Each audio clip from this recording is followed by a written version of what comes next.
Nimemuua mama yangu mzazi, na tangu nimuue ni wiki 2 sasa zinapita,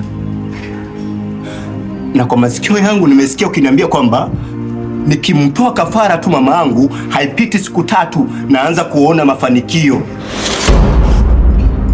lakini mpaka sasa sioni mafanikio yoyote.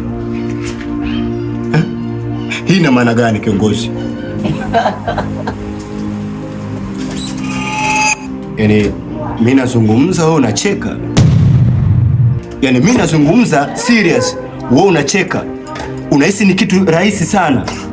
Kiongozi, ni mamangu mzazi unajua, na nimemtoa kafara kwa sababu mafanikio, kwa sababu nipate pesa, kwa sababu nimiliki mali, nimiliki marenji kama kina Baba Levo, kama kina Mwijaku. Wewe unakuja na kuuliza unanicheka yani. Unajua maumivu gani watu wanaita mama, mimi tena sina mama. Unapenda pesa, unaogopa. Unafanya makosa makubwa sana.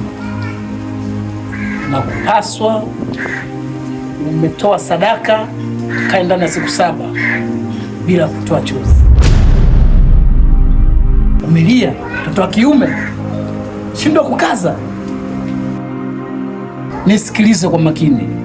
Sadaka inayofuata baba yako au mtoto wako.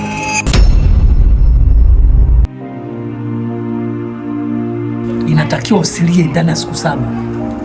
Utaenjoy maisha. Nimemuua mama yangu kwa kutegemea kwamba mimi napata pesa. Nimemuua mama yangu kwa kutegemea mimi napata utajiri kiongozi. Leo hii unaniambia kwamba ile kafara imeenda bure.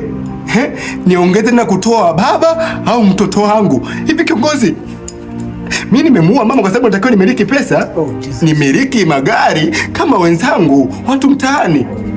Leo hii tena unaniambia kwamba ile kafara imecancel. Bro, ni hivi unafikiri kuua ni kitu chepesi? Kiongozi, naona unapiga kelele, unacheka cheka kama malaya kaona 5000, si ndivyo? Usinipanikio kwa kwangu. Spend unifokee.